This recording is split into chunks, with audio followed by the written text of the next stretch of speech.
국제정치입니다. 네. 안녕하세요. 중국이 강대국인 건 알겠는데, 근데 예. 그럼 강대국이라는 걸 뒷받침하는 근거가 있을 거 아닙니까? 그렇죠. 이게 결국 통계인데 본질적인 의문이 듭니다. 중국에서 발표하는 통계를 우리가 어디까지 신뢰할 수 있는가? 예. 그게 이제 공부하는 사람들이 항상 그 문제에 봉착하는 것인데, 네. 우리가 그 데이터가 좋아야지 엄밀한 분석을 할 수 있고 정확한 분석을 할 수가 있습니다. 네, 데이터가 부실하면 그렇죠. 데이터가 결론도 부실한 거죠. 그렇죠.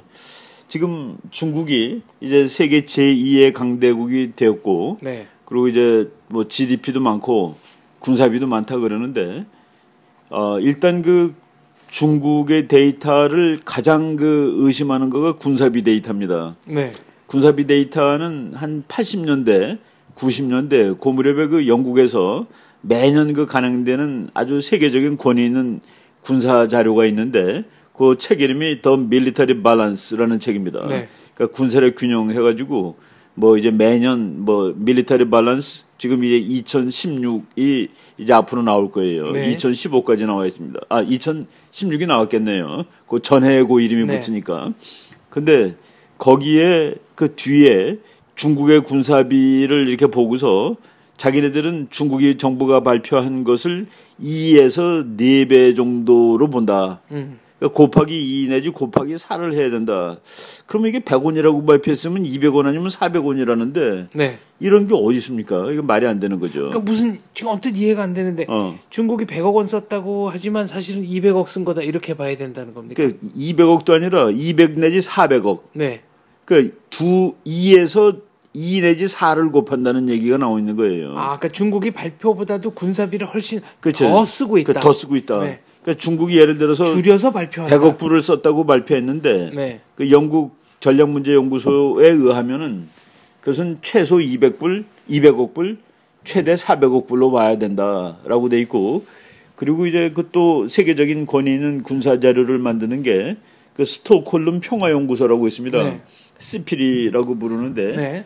스톡홀름 인스티튜트 오브 피스 리서치 뭐 이런 그런데 거기에서도 거기는 뭐 2배, 4배까지는 아닌데 거기에서도 중국이 발표한 것보다는 대폭 더 올려서 씁니다. 그리고 미국 CIA 같은 데서도 중국이 국방비 자료 발표한 거를 뭐 그냥 그 뭐 거의 2배 이렇게 올려서 발표해요. 중국이 그렇게 줄여서 더 썼는데 덜 썼다고. 덜 쓰는 거로 중국이 이제 발표하는 그 발표하는 거죠. 이유는 뭡니까? 그거를 이제 거짓말하는 부분도 있고 또 계산 방법이 틀리는 부분도 사실은 있습니다. 네. 그 제가 이제 중국을 맨 처음에 간 것이 1993년 수교하고 일주일 되는 날 네. 중국을 갔는데, 그때 이제 중국의 그 뭐 북경에 있는 호텔에 들어갔는데 나중에 얘기를 들어보니까 우리를 그 안내했던 중국 북경대학 대학원생이 그게 중국 육군 산하의 호텔이라고 그러더라고요. 네. 그러니까 그거는 국방 예산에 안 잡히는 거예요. 네. 그러니까 예를 들어서 우리나라 뭐 그냥 힐튼 호텔은 대한민국 육군 소속이고 네. 그 앞에 있는 뭐 무슨 조선 호텔은 해군이 갖고 있고 네. 근데 그거는 국방 예산으로는 안 들어가는데 거기서 나온 돈이 해군 육군으로 다 쓸 수 있다라는 그런 식을 생각해 보시면 되죠. 그래서 미국 사람들은 중국이 국방 예산이라고 포함 안 시킨 것 중에서 미국식으로 하면 국방 예산으로 들어가야 될 돈이 무지하게 많다. 그런 의미에서 자기네가 추정하면은 2배, 4배를 곱한다 뭐 이런 식으로 나오는 것이죠. 그래서 이제 정확한 계산을 못 하는데 중국이 국방비를 1,000억 달러 이상이라고 발표한 게 작년이 처음입니다. 네. 1,200 정도로 발표했는데 그 뭐 그냥 쉽게 얘기하면 미국은 1,800억이라고 받아 적는 거예요. 네. 그것도 제일 최근에 중국이 비교적 정확히 발표했다라고 생각하면서도 1,200억을 1,800억이라고 쓰니까 50%더 붙이는 거 아니겠습니까? 네. 바로 그런 식으로 중국의 통계를 서방 측이 못 믿는데 군사 통계는 줄여서 발표하는데 경제 통계는 늘어서 발표하는 또 그런 속성이 있는 거로 세상에 보고 있습니다. 이게 또 분야마다 다르네요. 우리는 군비는 조금밖에 안 쓰는 나라야. 네. 라고 얘기를 하는 것이 더 멋있죠. 좋고. 근데 경제 발전을 막 이제 높이 발표하는데 그거는 어느 나라도 사실 그런 거는 숨기고 싶은 거가 있어요. 우리나라 제가 그 대학교 3학년 때 북한이 우리보다 잘 산다는 사실하고 경악을 한 적이 있었습니다. 네. 나중에 이제 그 공부하다 보니까 한국의 개인 소득이 북한을 앞서는 것이 73년 그 무렵입니다. 그러니까 대학교 우리 다닐 때 한국이 북한보다 더 오히려 못 살았다는 소리죠. 필리핀보다는 훨씬 못 살았고. 네. 근데 그거를 한국 정부가 야 우리는 북한보다 못 산다라는 것은 숨기는 거죠. 그리고 1986년에 일본이 러시아를 소련을 앞섭니다. 당시 소련이죠. 소련이 그 다음 해에 GDP를 발표하지 않습니다. 네. 이게 뭐 일본한테 줬다. 그래서 그거는 어느 나라든지 좀 이렇게 감추고 싶은 거가 있어요. 근데 중국의 GDP는 이게 그 GDP라는 것이 바로 서양식 경제학에서 그 원형된 개념인데 네. 미국 사람들이 그거를 안 믿는 사람들이 많고 심지어는 제 그 후배 중에 한 사람이 중국 전문가인데 서울 시립대학에 있는 그 교수인데 그 교수 강의를 내가 들었더니 미국 학자 중에서 중국의 경제 성장률 우리가 9% 10이라고 하는 거를 최하로 보는 사람은 3, 4% 정도로 본다는 얘기를 들은 적이 있거든요. 그러면서 그 어떤 그 레스터 소로우라는 교수는 중국이 10% 성장한다는 거는 말이 안 된다. 왜냐하면은 중국은 그러니까 중국이 큰 나라인데 성장을 하는 것은 동부 해안가거든요.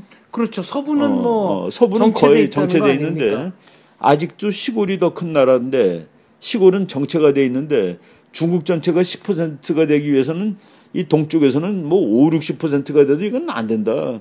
그리고 어떻게 한 그 지방이 1년에 50%, 60% 성장이 그건 불가능한 얘기다. 그러니까 눈에 보이는 게 다가 아니라는 얘기를. 그건 믿을 수 없다라고 한 사람이 있습니다. 네. 그래서 그 중국의 GDP 성장률이 뭐 9%다. 이 엄청난 덩어리가 인구 13억 5천만짜리가 19%라면 이건 뭐 무시무시한 것이죠. 그렇죠. 네. 근데 이제 그거를 이 미국 기자가 그 리커창 총리한테 물어봤습니다. 그 GDP 성장이 맞는 거냐?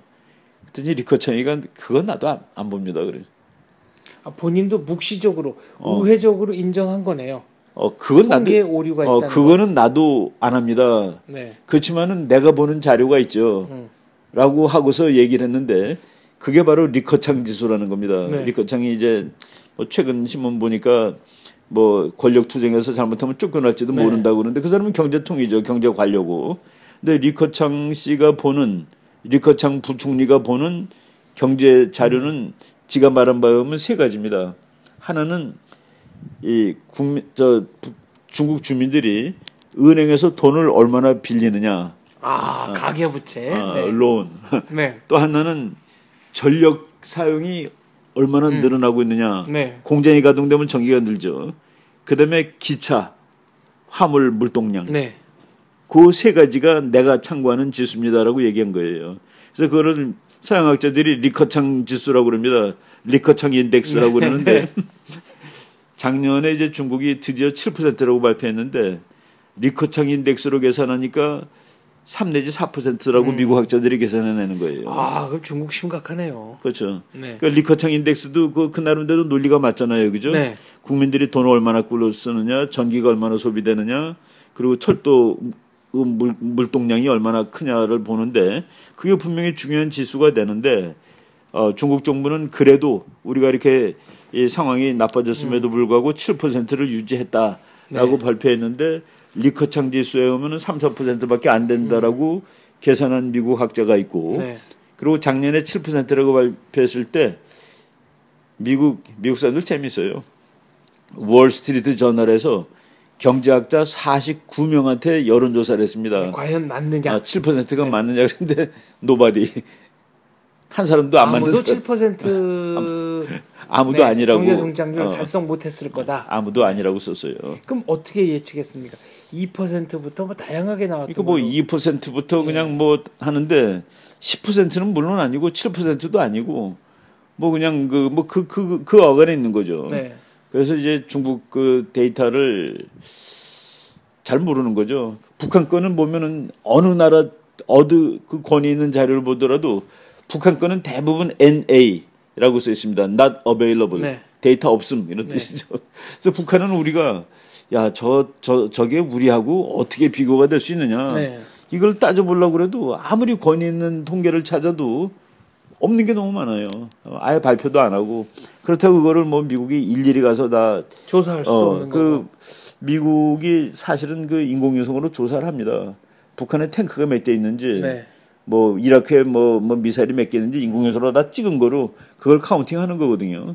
그래가지고 대략을 맞히는데 북한 거는 그것조차도 잘 안 되는 것 같아요. 근데 하여간 중국의 데이터를 만약 그렇게 치면은 아직까지 중국이 성장했다는 게 과연 맞는가 하는. 경제 성장을 한 것 자체는 맞는가. 그렇죠. 네. 뭐 가서 보면 분명히 뭐 빌딩에 막 쓰고 그러는 건 맞는 것 같은데 하여간 뭐 그렇게 의심하는. 제가 요번에 그 뭐 얼마 전에 그 책 제가 쓴 책을 광고했지만 그 중에 그 한 부분이 내가 이제 그 학자가 이걸 그 학자는 현상을 묘사를 해야 되잖아요. 디스크립션을 해야 되는데 이게 데이터가 맞아야지 자신 있게 꺼낼 수가 쓸 수가 있는 거죠. 그렇습니다. 근데 그런 의미에서 조금 좀 애매한 게 많았습니다. 제가 그 한국경제연구원에 뭐 몇 년 전에 있을 때 그때도 그 중국 데이터를 보니까 어떤 해 이렇게 그냥 학자들이 발표하는 걸 보면은 네. 뭐 그 전해보다 그 다음 해가 40% 늘어난 해도 있고 그래요. 그거는 납득하기 어렵죠. 그래서 내가 그거를 아무리 따져도 해석이 안 돼서 경제학자들한테 이제 물어봤는데 이런 경우는 있다고 그러더라고요. 예를 들어서 작년에는 중국 돈 얼마에 미국 돈 얼마가 달러가 딱 나오잖아요. 근데 이제 10% 경쟁의 성장률을 했는데 중국 돈하고 미국 돈하고 비율을 바꿔놓으면은 그놈이 20% 30% 될 경우가 있긴 있대요. 환율에 의한 환율에 의해서. 네. 그래서 그런 경우가 있을 수 있는데 그거를 표시하지 않고 그냥 쓰면은 작년에는 100이었는데 금년에 130이 나올 수가 있다는 겁니다. 그럼에도 불구하고 좀 너무 그게 그런 해가 많아요. 그래서 야 이거를 제대로 믿을 수가 있냐 해서 내가 그 책에는 아주 자세히 써놨습니다. 내가 이 연구를 하면서 내가 맞닥뜨린 이거는 그 데이터의 신빙성에 관한 문제점을 많이 부딪혔고 그러다 보니까 리커창 총리가 이렇게 얘기한 것도 있고 최근에 중국이 7%라고 발표한 거를 미국에서는 안 믿는다는 것도 나왔고 특히 경제 통계는 중국이 좀 과장하는 성향이 있고 군사 통계는 줄이려는 성향이 있다. 이렇게 그 뭐 제가 그 보고서 썼습니다. 근데 그 믿을 수 없다는 거는 분명해요. 지금 세계 경제학자들은 중국의 그 지방 공기업 부채 이게 이제 네, 뇌관이라는 그렇죠, 얘기를 많이 그렇죠. 합니다. 네. 이건 통계조차 안 잡힌다는 건데요. 그렇죠. 그 중국의 지방 정부들이 돈을 조달하는 방법들이 하나가 땅 파는 거잖아요. 네. 땅을 팔으면은 그 땅 팔아갖고 이제 집을 짓는데 그 집을 짓고 그러는 사이에 시멘트도 들어가고 철근도 들어가고 그 노동자들이 되니까 GDP가 오르죠. 근데 이제 이 사람들이 꾼 돈을 안 갚는 거예요. 집이 안 팔리니까. 네. 뭐 이런 것들이 지금 그냥 막 전부 다 문제로 돼 있는데 이제 그 독재 국가에서 나타나는 문제점인데 중국의 GDP가 이제 중국 정부가 뭐 개인들을 13억을 다 해서 하는 것이 아니라 성별로 네. 요번에 뭐 무슨 후난성은 얼마 성장, 안휘성, 안희성은 얼마 네. 성장, 뭐 간숙성, 광동성 네. 뭐 해가지고 했는데 성들이 경쟁하는 겁니다. 독재 국가니까. 야, 니네가 무슨 8%냐, 임마. 너네가 8%면 나는 9야. 그래가지고 그거 다 합쳐놓으면은 중국 전체 경쟁 성장률보다 훨씬 높은 네. 성장률이 나오는 거예요. 요거는 뭐 요 맥락에 들어맞는 건 아닙니다만 우리나라의 그 모든 종교 종파가 주장하는 신도수를 합치면 그렇죠. 예, 3억 8천이 된다는 얘기가 있습니다.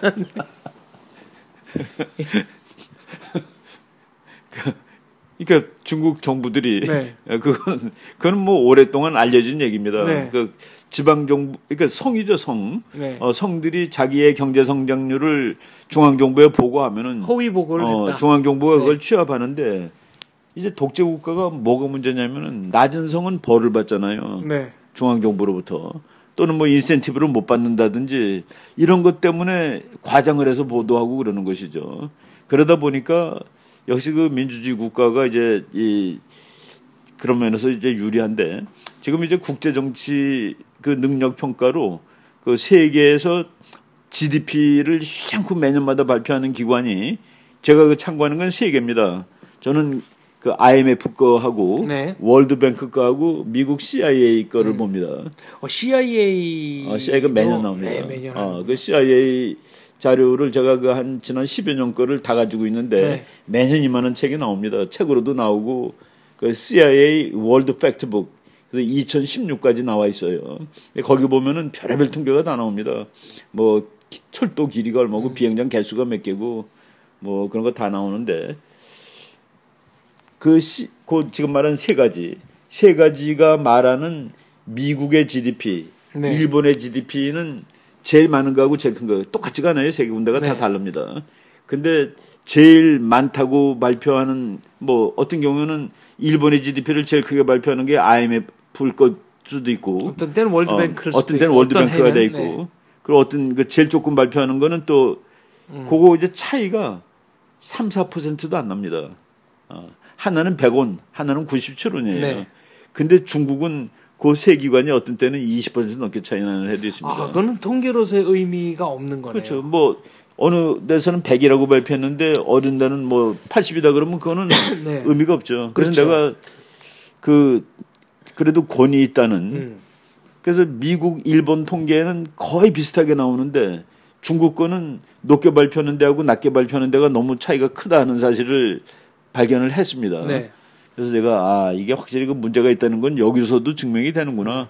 그 자료들은 뭐 자기네들대로 별 이 테크닉을 다 활용해서 네. 객관적인 자료를 보도하려고 애쓰는 기관인데 네, 그랬는데도 그럼에도 불구하고 이렇게 차이가 난다는 거는 역시 그 문제가 있는 건 확실하다라고 얘기를 뭐 할 수 있는 거죠. 그렇군요. 네. 군사비는 줄이고 경제적인 업적은 늘린다. 네, 과장. 그리고 또 재밌는 거가 CIA가 중국을 가급적이면 더 높이 발표하는 것 같다는 생각이 저는 들었습니다. 왜 그렇습니까, 그건? 그 이제 CIA 뭐 왜 그렇다는 걸 우리가 내 이 상상으로 이제 한번 추론을 해보면은 그 적이 있는 나라가 더 씩씩해질 수 있어요. 네. 그리고 적이 강력해야 적을 상대하는 일선 기관들의 권한도 강해지지 그런 않겠습니까? 그래서 내가 CIA가 그 상대방이 너무 허약해 하는 것보다 상대방은 대단해라게 하는 것이 네. 뭐 철학적으로도 그게 뭐 틀리지는 않겠죠. 네. 그래서 내가 보고서 그 CIA 쪽이 조금 좀 더 이렇게 올려서 발표하는 것 같다는 그런 네. 느낌을 받았습니다. 이렇게 몇 년 동안 쭉 보다 보니까 그런 필링이 좀 오는 것 같아요. 야, 역시 통계하는 분들은 좀 역정을 내시겠습니다만은 우리는 뭐 통계를 네. 활용하는 사람이니까. 네, 거짓말에는 세 종류가 있다. 그러니까 선의의 거짓말, 악의의 거짓말, 그리고 통계다. 네. 새빨간 거짓말이 통계죠. 네. 그러니까 이런 경우 중국의 통계 같은 경우는 이제 정말로 믿을 수가 없는 거네요. 지금 현재 뭐 우리가 이렇게 살펴보니까 그러니까 일단 서로 권위 있는 기관이 다르게 발표한다는 거가 문제가 있죠. 네, 그것도 편차가 너무 크니까. 편차가 크고, 네. 그 뭐 IMF, 월드뱅크, CIA 세 군데 발표가 뭐 하여간 뭐 우리나라, 일본, 중국, 일본, 미국 이런 거는 편차가 별로 없어요. 근데 문제는 이런 식으로 편차가 큰 통계라는 것은 어느 순간에 한꺼번에 다 무너진다는 얘기 아닙니까? 이제 진실의 순간이 오면 그렇죠. 그 진실. 더 이상 돌려막기가 안 되는 순간이 맞아요. 온다는 얘긴데요. 그게 이제 그래서 우리가 민주주의를 좋다고 그러는 거죠. 네. 독재 지도자들은 자기 점수를 하나라도 깎을 수가 없습니다. 자기는 매년 잘한 사람이 네. 돼야 되는 것이죠. 그리고 국민들한테는 이제 그걸 자꾸 그 허상을 공급을 네. 하고 그러다 보니까 중국의 경제 발전, 뭐 중국의 정치 발전도 마찬가지지만은 제일 큰 딜레마가 민주화가 되느냐입니다. 나는 중국이 만약 민주화 된다면은 뭐 우리가 별로 걱정할 거 없어요. 멕시코가 미국 걱정 안 하잖아요. 네. 아무리 힘이 세고 멕시코 약해도 저게 민주주의 국가인데 뭐 장애 같은 뭘 어떻게 건드리겠습니까? 민주주의를 하는데 필요한 사회적 비용을 얼마만큼 지불하고 넘어가느냐, 얼마만큼 효율적으로 지불하고 넘어가느냐도 숙제가 되겠네요. 그 민주화되는 거가 우리도 얼마나 사실 뭐 그 민주화되는데 시간이 걸리고 수많은 사람의 피와 땀이 그렇죠. 희생이. 네. 우리 대학교 다닐 때는 뭐 그 선배들이 얘기하는 말이 멋있었는데 민주주의의 나무는 피를 먹고 자란다. 네. 뭐 멋있는 말이지만은 그거 사실 그렇죠. 우리나라도 그 과정을 거쳐서 여기까지 온 겁니다. 그 뭐 우리는 뭐 저절로 민주주의가 된 것은 아니죠. 중국도 이제 천안문 사태라든가 뭐 민주화를 향한 이제 국민들의 몸부림이 있었습니다만은 그러나 민주국가 이게 지금 중국은 이제 선거가 없지 않습니까? 단적으로 선거가 없는 거죠. 직접 선거가 없다는 네, 거죠. 직접 선거가 없는 나라인데 선거가 있는 나라로 가기 위해서도 치러야 할 사회적 비용이 만만치 않은 거 아닙니까? 그렇죠. 네. 그리고 중국 같은 나라는 이게 민주주의를 하기 위한 적정 사이즈가 솔직히 좀 넘은 나라 같아요. 네. 13억이 선거를 한다 이것도 뭐 좀 상상이 안 가죠. 그렇죠. 어떻게 통계를 그러니까 투표, 개표, 집계를 어떻게 할 것인지. 정치 체제로서 네. 그 사이즈가 너무 크다. 제가 그 중국에 관한 책을 몇 년 전에 번역한 게 있는데 바로 그런 얘기를 썼어요. 중국은 시빌리제이션인데 그거를 자꾸 네이션 스테이트로 착각하고 있다는 거죠. 그게 네. 중국의 딜레마입니다. 너무 커요. 너무 크고 하나의 국가라기에는 그 국가라고 하기에는 너무 이제 나라가 크다는. 네. 그러니까 이제 뭐 적정 규모가 넘은 뭐 통계 잡기도 힘들고 그러니까 통계가 뭐 정확한 통계를 만들기도 사실 어려운 나라죠. 그렇죠. 사실은 중국 인구 뭐 공식 통계를 놓고 보면은 이제 중국 인구와 인도 인구가 다 13억대 진입을 해서 곧 이제 인도가 앞서는 걸로 나오죠. 네, 앞서는 걸로 나오는데 사실 중국 인구가 얼마인지는 중국도 모르는 겁니다. 네. 그냥 지금 뭐 13억 7천만 정도로 이렇게 나오는 것 같아요. 최근 네. 그 데이터 보니까 이게 14억이 육박하고 있는 거고. 근데 지금 제가 읽은 또 어떤 책에는 그 주민증이 없는 친구들, 그러니까 태어났는데 네. 그 아버지가 신고를 못한 거예요. 네, 출생 등록을 안 한. 출생 등록을 안 한 것인지 못한 것인지는 네. 모르겠는데 이제 뭐 아버지가 좀 이렇게 시골 사람이고 무식하면 안 한 건데 그 하나만 나라고 그런 다음에 두 번째 아이는 못했습니다. 네. 그 못하고 그리고 또 딸을 낳으면 안 했고 가서 네. 그래서 그 그러니까 출생 신고가 안 되어 있는 중국의 그거를 검은 아이들이라고 네, 합니다. 중국말로. 네. 그러니까 검은 아이들이 아주 작게 보면은 1억 5천만, 뭐 4억이라고 보는 것도 있는데 그거는 뭐 도무지 네. 뭐 모르겠어요. 네. 그러면 중국 인구가 13억 5천만이면은 검은 아이들이 1억 5천만이면 15억 되는 거고 네. 뭐 4억이면은 뭐 17억 되는 건데 중국 정부가 그렇게 얘기했어요. 우리가 지난 30년 동안 한 자녀 갖기 운동을 해가지고 4억을 줄였다. 근데 그 4억이 까만 아이들로 나타나 있다면 그거는 또 말이 안 되는 거죠. 아니고, 네. 통계상에서만 없어졌을 뿐이군요. 그렇죠. 그건 이제 사회적으로 더 골치 아픈 문제가 되는 거죠. 알겠습니다. 언제 그 중국 인구 문제, 중국도 지금 노령화가 빠르게 진전되고 있기 때문에 이 얘기도 한번 짚어주셨으면 네, 제가 좋겠습니다. 미국 아주 유명한 인구 통계학자가 있는데 네. 니콜라스 에버슈타트라는 네. 교수가 쓴 논문하고 그 프리드맨이라는 사람이 네. 또 그 중국 인구 통계에 대해서 쓴 거 그거 한번 제가 요약해서 한번 다음 기회에 말씀드리겠습니다. 알겠습니다. 오늘 말씀 잘 들었습니다. 네네. 감사합니다. 네.